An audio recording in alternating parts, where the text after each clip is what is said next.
mahasiswa jurusan Kesehatan Masyarakat Universitas Siliwangi. Sebelumnya saya mengucapkan terima kasih banyak karena Bapak sudah mau menyempatkan waktunya untuk saya wawancara. Sebelumnya boleh Bapak memperkenalkan diri terlebih dahulu. Bismillahirrahmanirrahim. Assalamualaikum warahmatullahi wabarakatuh. Terima kasih kesempatannya adik mahasiswa dari Universitas Siliwangi ya.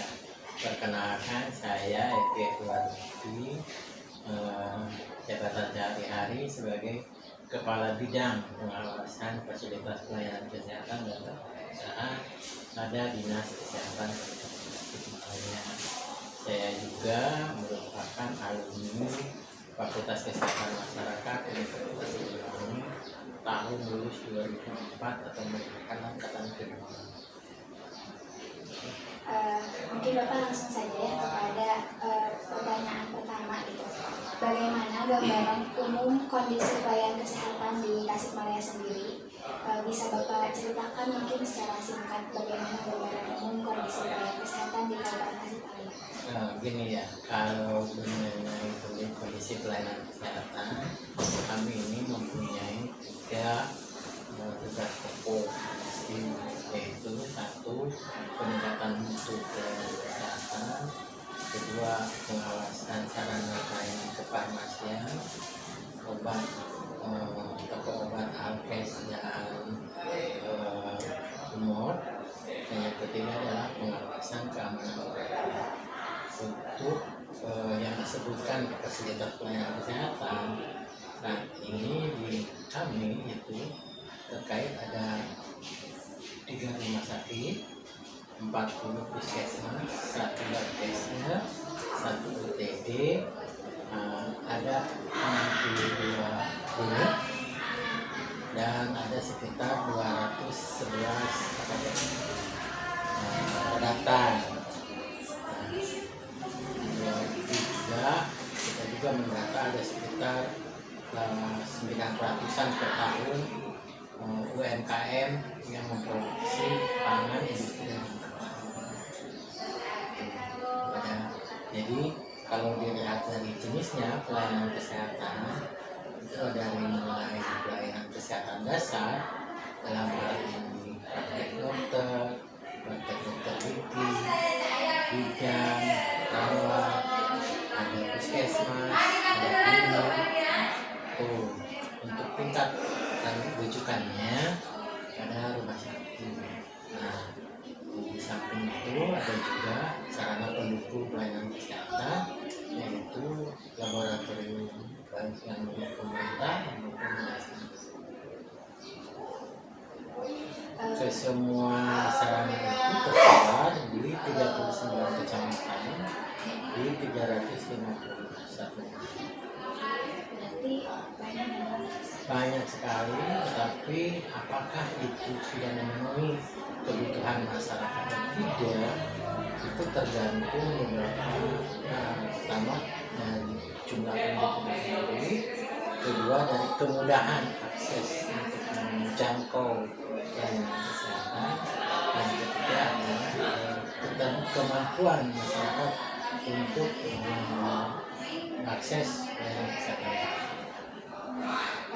Bapak sudah menyaksikan gambaran umumnya dengan segitu banyaknya fasilitas pelayanan kesehatan dan tempat usaha dan kefarmasian yang ada di Kabupaten Tasikmalaya. Tentu waktu pengawasan itu mungkin saja menghadapi masalah gitu atau kendala yang sering muncul di lapangan.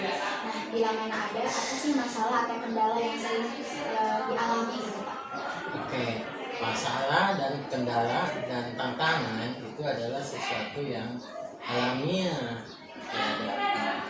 Ada yang kendala yang harus dipecahkan, ada juga yang kelihatannya sulit tapi bisa ditembus, itulah tantangan.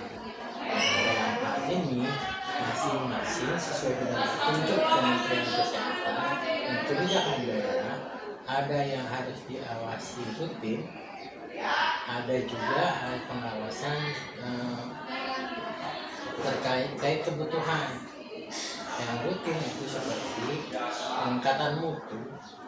Ada yang harus kami datangi minimal 1 tahun sekali, ada yang harus didatangi 6 bulan sekali, ada yang dikunjungi 4 bulan sekali, dan ada juga yang harus setiap bulan tapi bukan dikunjungi, dipantau melalui teknologi informasi.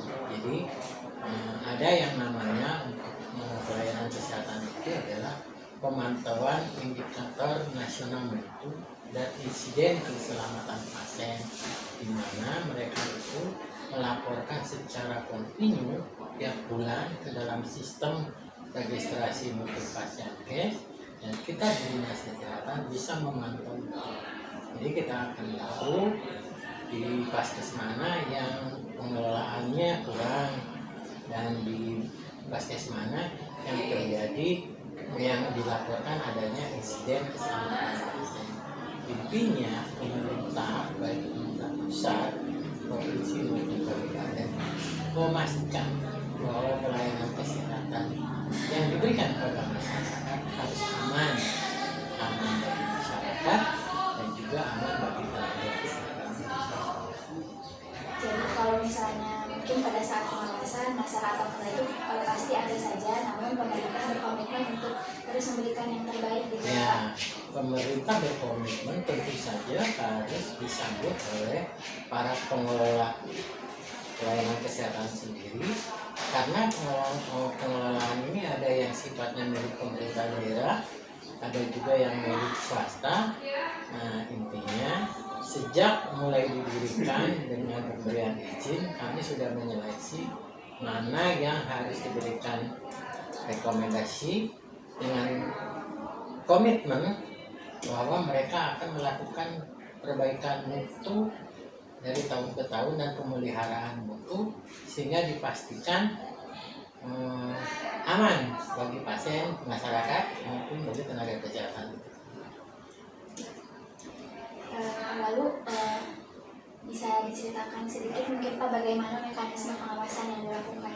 Mekanisme pengawasannya ada yang mekanisme pengawasan langsung, kita datang ke tempat pelayanan kesehatan, karena kami punya tenaga yang namanya adalah pengawas atau auditor yang masuk ke puskesmas, ke klinik, ke rumah sakit maupun tempat praktek dokter dan dokter.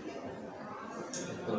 Yang kedua, kami juga tidak semata-mata mengandalkan pengawasan langsung, tapi juga memonitor di dashboard sistem di mana sih ada hal-hal yang kurang bagus yang harus kita ubah. Di luar itu juga kami harus mendengar aspirasi masyarakat terkait pengaduan tulisan mengenai pelayanan kesehatan di setiap jenjang.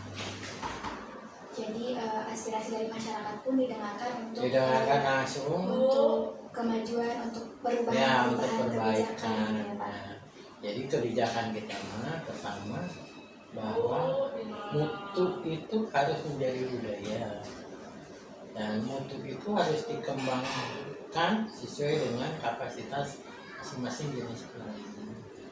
Yang kedua adalah pemberdayaan masyarakat, di mana masyarakat diberikan pilihan jenis-jenis pelayanan sesuai dengan kemampuannya, sesuai dengan kebutuhannya, dan diberikan kanal untuk perbaikan. Karena perbaikan ini harus memenuhi standar, karena standar ini harus dua hal, yaitu memenuhi standar pelayanan yang digariskan oleh pemerintah dan juga harus sesuai dengan harapan masyarakat. Nah, terkait standar tersebut, nah apakah standar mutu yang sudah diterapkan atau ditetapkan di Dinas Kesehatan sendiri, apakah sudah mulai terpenuhi di sebagian besar fasilitas pelayanan kesehatan atau masih merangkap untuk memenuhi gitu Pak? Nah, itu ada nilai standarnya, di mana yang menilai adalah lembaga eksternal, dan itu yang dinamakan akreditasi. Jadi kalau akreditasi itu pengakuan lembaga eksternal terhadap mutu layanan kesehatan di sebuah pelayanan kesehatan. Hasilnya ada yang lulus, ada yang tidak. Itu sudah menggambarkan kualitasnya. Yang lulus juga bervariasi, ada yang paripurna, ada yang utama, dan juga ada yang kinerja. Itu merupakan tahap klasifikasi jurusannya. Artinya kalau ini sudah terakreditasi, maka mutu itu sudah bisa dinilai gitu. Dan untuk 40 puskesmas, salah satu contohnya yang ada di kita, 32 sudah paripurna dan 8 standar utama. Nah, ini tentu juga merupakan gambaran baik bagi pemerintah daerah dan masyarakat bahwa layanan kesehatan yang disediakan oleh pemerintah daerah sudah berkualitas. Demikian juga untuk swasta, rumah sakit kita juga rumah sakit sudah terakreditasi dan 50 sekian klinik juga sudah. Jadi kalau ingin melihat mutu itu, lihat saja capaian. Bapak tadi sudah menyebutkan bahwa proses pengawasan itu tidak hanya dilakukan secara langsung, tapi juga dilakukan lewat monitor yang ada di dashboard, berarti secara digital ya Pak.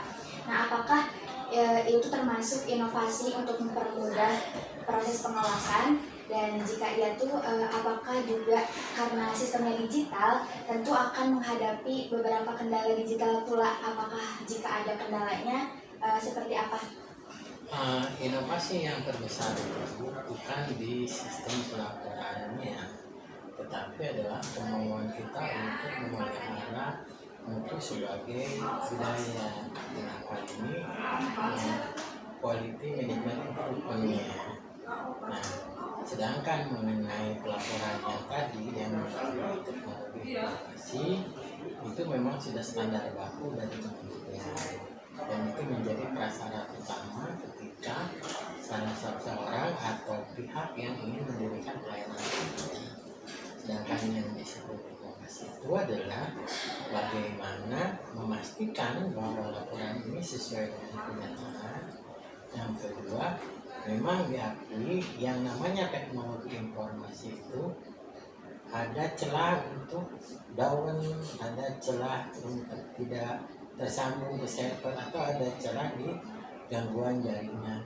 Itu adalah sesuatu yang biasa dan ada mekanisme untuk maintenance.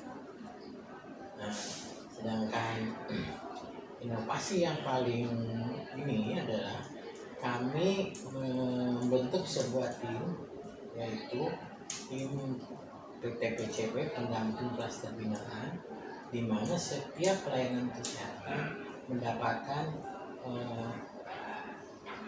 bimbingan dari tim PTPCP ini, baik itu puskesmas maupun klinik. Ya, karena di tertentu ini itu harus dipastikan proses perbaikan itu harus menjadi siklus hidup. Ya, gitu. Contoh begini, misalnya hari ini ada insiden keluhan pasien tidak puas terhadap pelayanan atau tidak puas terhadap kondisi pasien misalnya, dan itu harus dikaji, dicari akar masalahnya. Atau salah satu contohnya ini adalah karena satu pelayanan kesehatan ini banyak diminati sehingga antriannya panjang, mengular, dan bagaimana kita menolong. Jadi bagaimana mempermudah, mempercepat pelayanan. Tapi yang lebih penting bukan hanya cepat dan mudah, tapi selamat. Yang memastikan keselamatan pasien dan tenaga kesehatan. Itulah yang dinamakan dinamika mutu. Berarti inovasi yang sudah dilakukan itu adalah pembentukan tim PTPCP. Nah, apakah ada gitu Pak program atau kebijakan terbaru untuk meningkatkan kualitas pelayanan? Nah, ini kalau dibaca kebijakan terbaru, selain itu akreditasi, kita juga mendorong tiap pelayanan ini harus sesuai dengan SPM, yaitu standaran pelayanan minimal, dan juga kebutuhan masyarakat. Jadi bagaimana harapan masyarakat bisa dijawab oleh pelayanan kesehatan itu semua. Contoh, masyarakat membutuhkan vaksin, masyarakat membutuhkan pelayanan USG, masyarakat membutuhkan pelayanan rujukan, masyarakat membutuhkan pelayanan laboratorium. Dan hari ini yang di puskesmas, inovasi terbesarnya adalah di IRP, yaitu integrasi layanan primer, di mana puskesmas sekarang bergerak ke masyarakat untuk memeriksa cek kesehatan negatif sesuai dengan klasternya, sesuai dengan siklus umurnya. Tentu perlakuan terhadap bayi, ibu hamil akan berbeda dengan yang dewasa serta anak-anak pada dewasa. Lalu mungkin Pak, yang terakhir dari Bapak, apa harapan untuk kedepannya terkait pelayanan kesehatan yang ada di Kabupaten Tasikmalaya? Tiada lain dan tiada bukan, pemerintah daerah berharap seluruh pelayanan kesehatan baik milik pemerintah maupun swasta pertama berkomitmen terhadap kemudahan masyarakat mendapatkan pelayanan dasar kesehatan. Yang kedua adalah berharap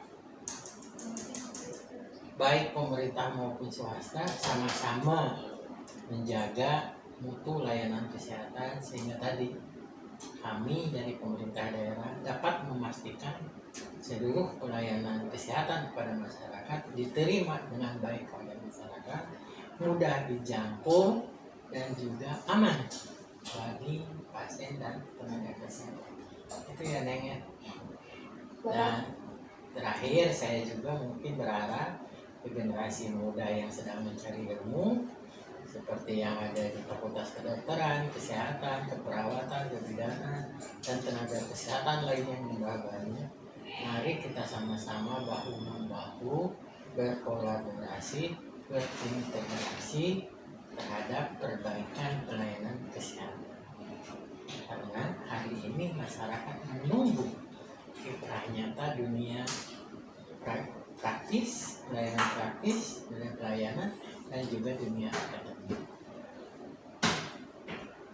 Jadi mungkin Bapak dapat disimpulkannya bahwa kondisi gambaran umum di pelayanan kesehatan di Tasikmalaya sendiri sudah dikatakan sudah dikatakan berkualitas, karena dari 40 puskesmas 32-nya sudah mendapat akreditasi paripurna dan 8 lainnya mendapat akreditasi utama. Kemudian pemerintah daerah juga berkomitmen bahwa pelayanan kesehatan ini harus bisa untuk dijangkau, merata dan juga aman, bukan hanya untuk pasien tapi juga untuk tenaga kesehatan. Bapak mungkin cukup itu saja wawancara hari ini. Sekali lagi saya ucapkan banyak terima kasih atas ketersediaan Bapak untuk diwawancara, dan juga Bapak sudah mau menyempatkan waktunya di tengah kesibukannya. Semoga apa yang Bapak sampaikan dapat menjadi pengetahuan kepada kami dan juga kepada masyarakat luas nantinya, bahwa pemerintah daerah terus selalu berkomitmen untuk menjaga dan meningkatkan kualitas pelayanan kesehatan terkhusus di Kabupaten Tasikmalaya. Terima kasih. Assalamualaikum warahmatullahi wabarakatuh.